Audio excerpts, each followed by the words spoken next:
El Evangelio de Juan, capítulo 3, versículos del 1 al 15. Había un hombre llamado Nicodemo, un líder religioso judío de los fariseos. Una noche fue a hablar con Jesús. Rabí, le dijo, todos sabemos que Dios te ha enviado para enseñarnos. Las señales milagrosas que haces son la prueba de que Dios está contigo. Jesús le respondió, te digo la verdad, a menos que nazcas de nuevo, no puedes ver el reino de Dios. ¿Qué quieres decir?, exclamó Nicodemo. ¿Cómo puede un hombre mayor volver al vientre de su madre y nacer de nuevo? Jesús le contestó, te digo la verdad, nadie puede entrar en el reino de Dios si no nace de agua y del Espíritu. El ser humano solo puede reproducir la vida humana, pero la vida espiritual nace del Espíritu Santo. Así que no te sorprendas cuando digo, tienen que nacer de nuevo. El viento sopla hacia donde quiere. De la misma manera que oyes el viento, pero no sabes de dónde viene ni a dónde va, tampoco puedes explicar cómo las personas nacen del Espíritu. ¿Cómo es posible todo esto?, preguntó Nicodemo. Jesús le contestó, ¿tú eres un respetado maestro judío y aún no entiendes estas cosas? Te aseguro que les contamos lo que sabemos y hemos visto, y ustedes todavía se niegan a creer nuestro testimonio. Ahora bien, si no me creen cuando les hablo de cosas terrenales, ¿cómo creerán si les hablo de cosas celestiales? Nadie jamás fue al cielo y regresó, pero el Hijo del Hombre bajó del cielo. Y así como Moisés levantó la serpiente de bronce en un poste en el desierto, así deberá ser levantado el Hijo del Hombre para que todo el que crea en él tenga vida eterna. Amén. Como vimos el domingo pasado, hermanos, el Señor Jesús sabía perfectamente lo que había en el corazón de las personas. Y por ello también conocía en específico lo que tenía el fariseo Nicodemo en su corazón cuando se acercó a él por la noche. Por otro lado, quién sabe si fue precisamente Nicodemo, entre otros, quien envió en su momento ese comité de Jerusalén que debía averiguar quién era Juan el Bautista y que al escuchar que él no era el Mesías, pero que el Mesías ya estaba presente, probablemente este principal de entre los judíos tenía interés por descubrir quién era este maestro.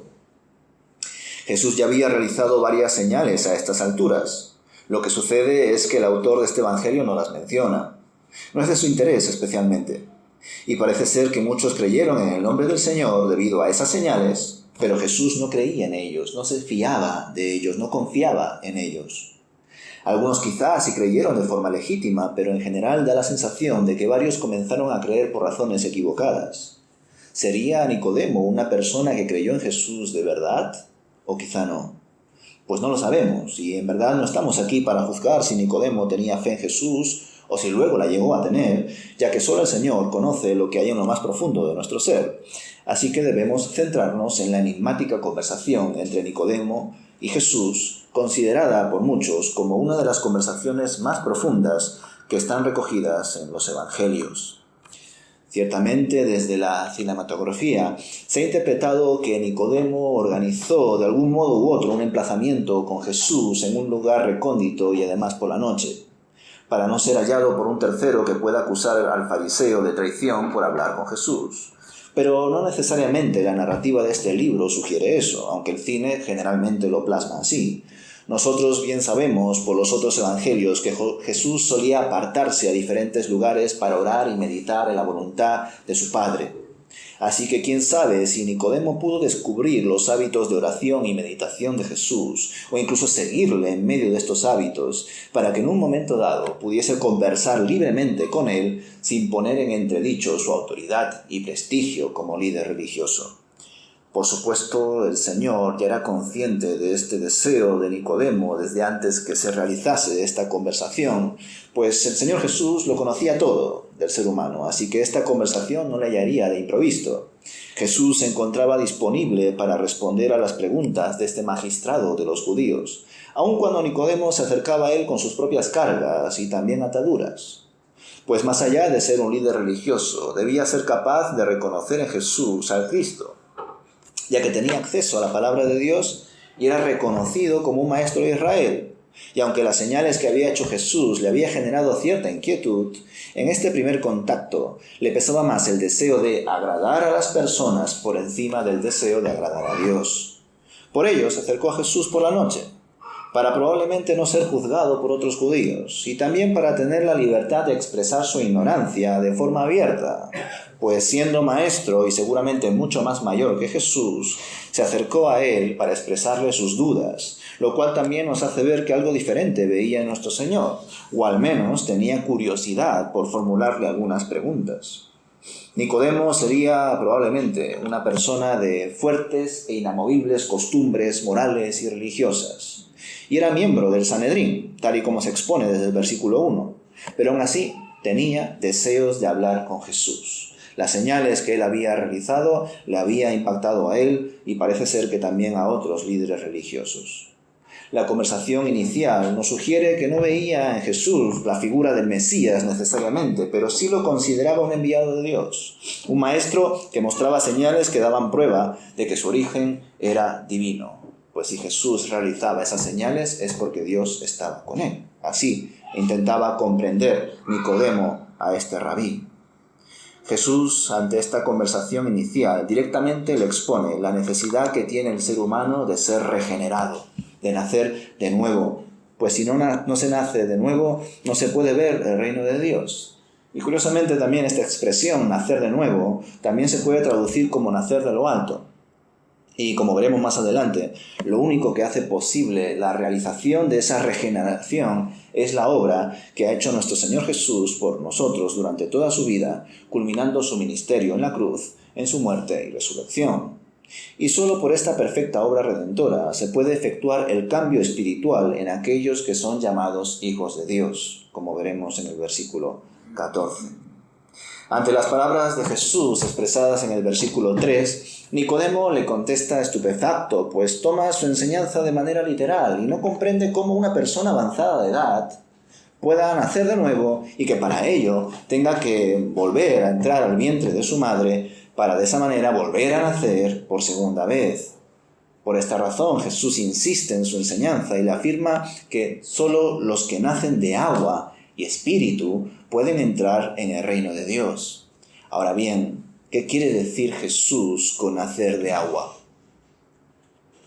¿A la gestación y el líquido amniótico, es decir, al nacimiento natural?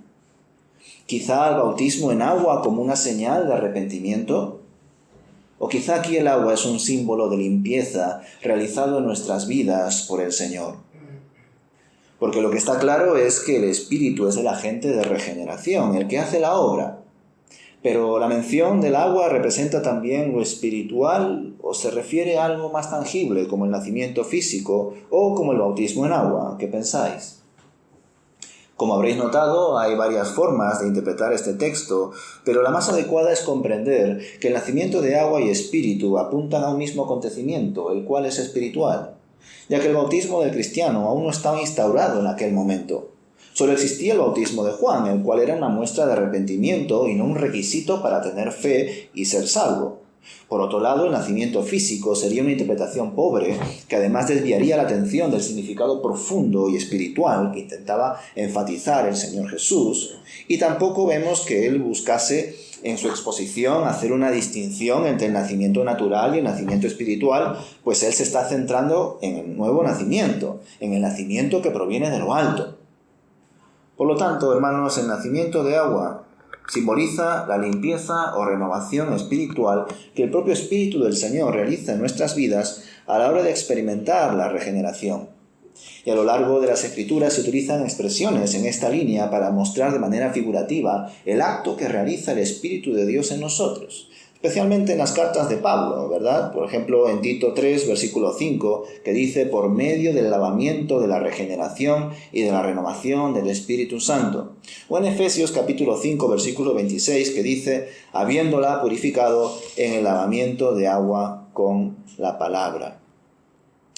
Así que, como digo, especialmente en las cartas de Pablo se enfatiza o se emplea este símbolo a la hora de reflexionar en la obra que ha hecho el Espíritu Santo en nosotros, ¿no? Esa renovación y esa regeneración espiritual que desde luego forman parte del acto salvífico que realiza el Señor en nuestras vidas. Continuando con el versículo 6 de Juan capítulo 3, el Señor le afirma a Nicodemo que lo nacido de la carne, carne es, y lo que es nacido del Espíritu, Espíritu es. Y para todos nos es necesario nacer de nuevo.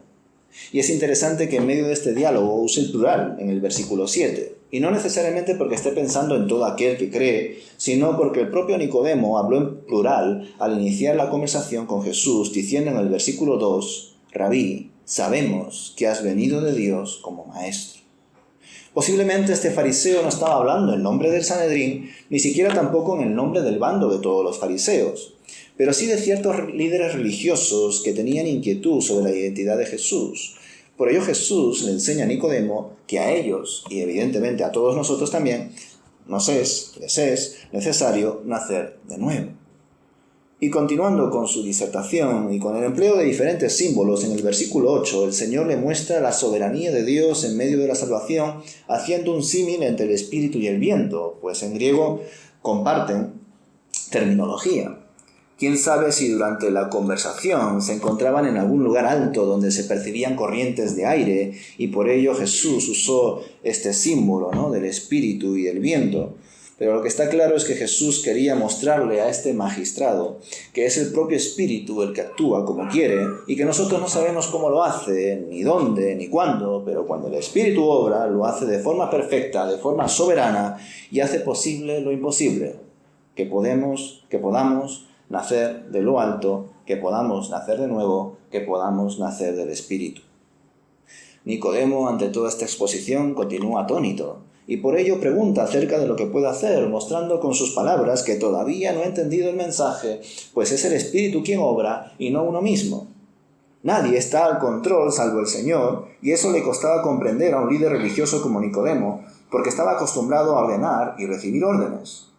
Y Jesús, en medio de esta exhortación, le contesta que cómo es posible que, siendo maestro de Israel, no conozca estas cosas, no las entienda. Cómo, teniendo el acceso a la palabra de Dios, no solo no comprende lo que le estaba diciendo, sino que además no recuerda lo que los propios profetas enseñan. Como lo podemos leer, por ejemplo, en Ezequiel, capítulo 36, versículos del 25 al 27, que dice: «Y rociaré agua limpia sobre vosotros, y seréis limpios de todas vuestras inmundicias, y os limpiaré de todos vuestros ídolos. Os daré un corazón nuevo, y pondré un espíritu nuevo dentro de vosotros, y quitaré de vuestra carne el corazón de piedra, y os daré un corazón de carne.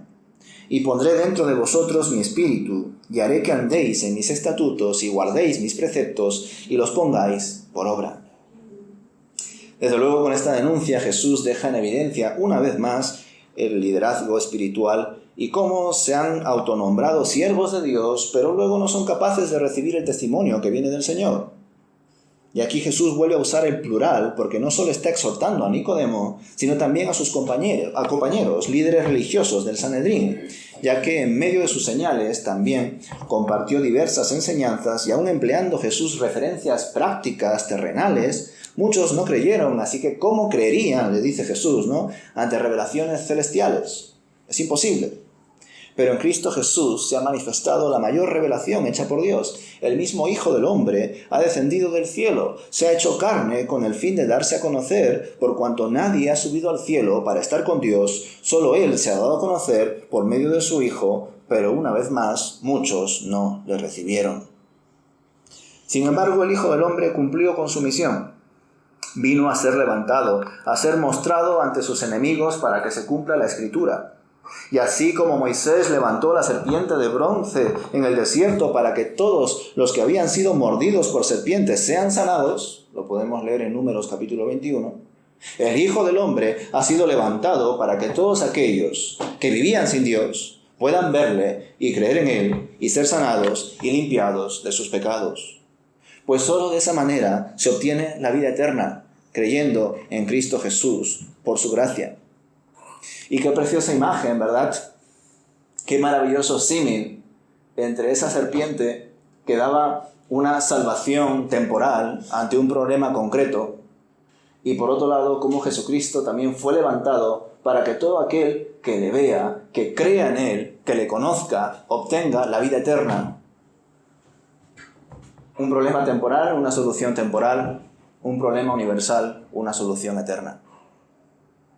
A mí la verdad que me encanta también cómo expresa el apóstol Pablo toda esta, ¿cómo decirlo?, obra redentora en su mayor culmen, ¿no? En Colosenses capítulo 2, versículos del 13 al 15, donde dice: «Y a vosotros, estando muertos en los delitos y en la incircuncisión de vuestra carne, os dio vida juntamente con él, perdonándonos todos los delitos, anulando el acta de los decretos que había contra nosotros, que nos era contraria, quitándola de en medio y clavándola en la cruz, y habiendo en ella desarmado completamente a los principados y a las potestades, los exhibió públicamente en el desfile triunfal».